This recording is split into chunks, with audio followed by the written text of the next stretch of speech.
Email me right now, ogod@hiphopun.com. Got advertising specials for the channel. Get your video, not at the middle, not the end, but at the beginning of each video that we do here on the channel.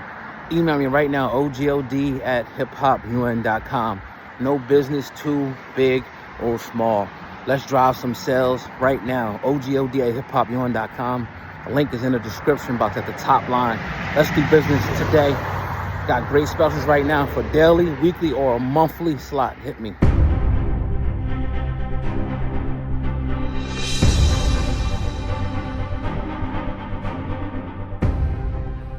Now I'm gonna start with this one, man, because we did talk about this before, but I had an opportunity. I was sitting there watching the Roots Picnic, Jay-Z's show. I haven't watched it yet because I was just so. I think we were all kind of hyper focused on it. Show.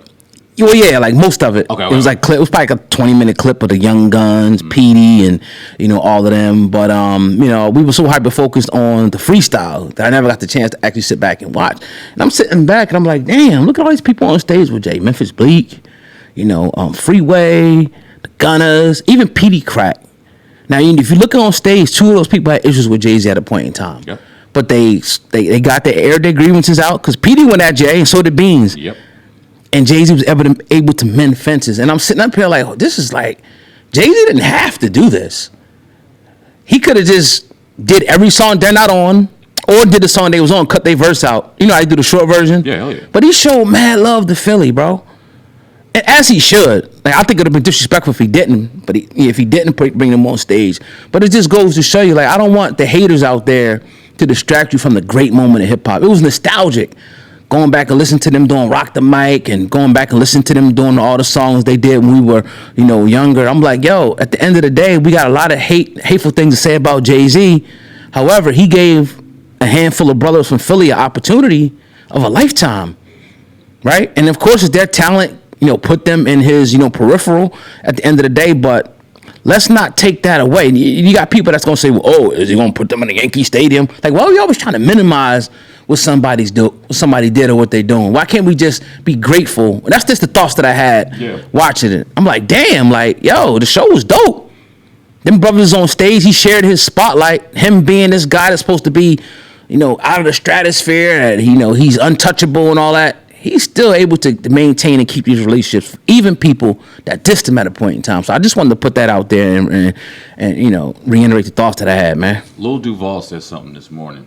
And okay. I'm gonna quote Lil Duval, but he said, because it was poignant. He said, seems like people don't enjoy hip hop, just enjoy debating about it. And it just seems like we can no longer enjoy just the essence and the art and the love of hip hop. We can't celebrate somebody's release of their album. We can't celebrate somebody getting on stage after some odd years or whatever the case may be. We can't enjoy our elder statesmen in hip hop that are still out here kicking ass today because somebody always has to pit them against somebody else. Or always talk about what they didn't do or what they're not doing, some nigga shit.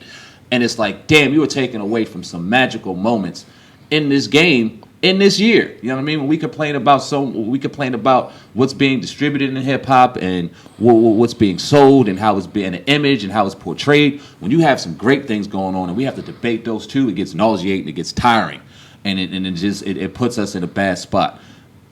What I thought about when I seen that Roots Picnic and then I seen other people kind of talking about it is I don't think Jay-Z's done.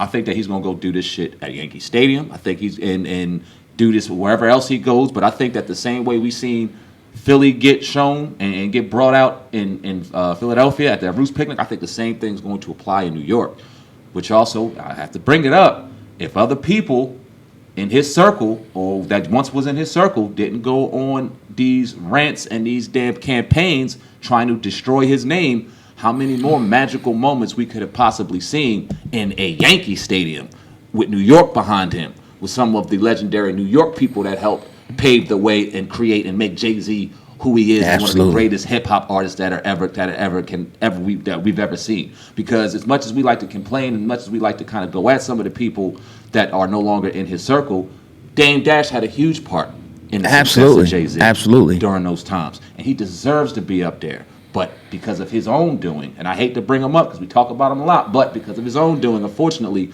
that moment was taken away from us. And you ask yourself why. Now Jay-Z's not the head all be all, not the all be, but hey man, he had a Roots picnic and he brought out the young. When the last time we seen the Young Gunners on stage? It was dope. When the last time we seen Petey Crack on? We used to listen to Petey Crack all the time. He was on Power. Yeah. We heard him in a while. Yep. When the last time we heard Beans? You know what I mean? Beans is out doing his thing at a restaurant. We didn't get to see him on stage, but we miss it. Freeway. Right. You know what I mean? It was some great people on stage, and that was that 2001, 2002 era, man. God damn. Yeah. I mean, that took us back. So to be able to do that was an awesome moment. Unfortunately, I don't know if we'll be able to see it in this grandeur in New York. But man, I think we just live in a day and time where hating wins. Hating on somebody wins. Trying to destroy somebody's name is popular. Trying to go against the grain is popular. We can no longer just celebrate and be positive and just enjoy people for the art that they've blessed us with for decades. And it's unfortunate. And what do you think, like a guy? I agree with everything you said, and it was a time, man, where Dame Dash was like, he was revered, and like he was like, to the point it was like, we want to be like Dame. Yeah, Dame, he got it. He went independent. He did this. He went against the big da. Like we all at a point admire Dame, yo, and it's like whatever little respect that I have is kind of dwindling away every time I see him continue to talk about foolish shit with Jay-Z. I could see if he was talking about something. And even when we interviewed him, we wanted that business mind Dame. That's what we wanted. Mm-hmm. We don't want the chatty patty Dame. We got it too. Yeah, we did get it. You're right. You got it. So as much as he could, and that's what we want. Like insight into this, insight into that, and what's your thoughts? What happened when this happened? And how'd you get this company from here? That's what we want from Dame. Yeah. I don't want the bullshit. I could get it if he says something in the interview that's ill-advised. I get it. All right. You know what I mean? But that's what we want, with Dame. So I hopefully, man, at some point, he can get away from this nut shit. I don't know, man. You know what I mean? And get back to the real Dame. It seems like nut shit kind of just follows him for some weird reason. Because I don't know if you've seen it now. There's clips going around about him talking about Kevin Hart. And it's like, did we call it? What, he call him broke? He called him, well, that was one of the things he called him. He called him broke. Then he started talking about the roast and just, grabbing on the low-hanging fruit and talking and just dissing somebody that you once had a relationship with. And just goes to show you another bridge that was burnt, because there's stark comparisons between when Dame Dash was asked about Kevin Hart, when Kevin Hart was asked about Dame Dash. You've seen one react like a man. You've seen one react like a nigga that needed money and wanted to run his mouth because he was whatever. And one of the things that bother us so much about Dame is his lack of accountability. I got a phone call this weekend, and I'm not going to put the brother's name out there because he didn't ask me to. He cut me in confidentiality.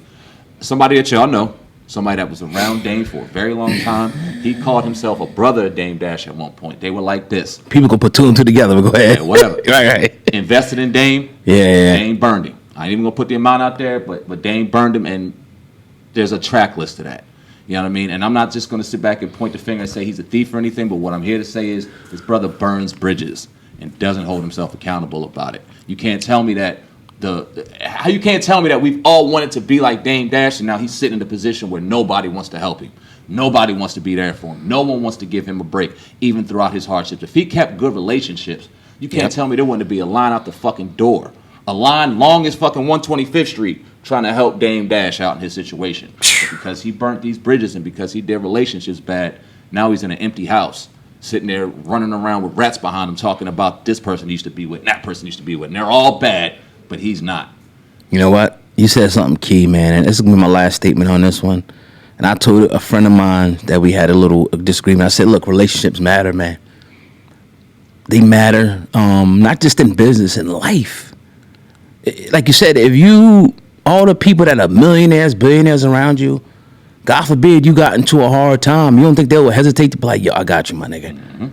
I got you. Jay-Z could write a check. Kevin Hart could write a check and make it all go away. Mm-hmm.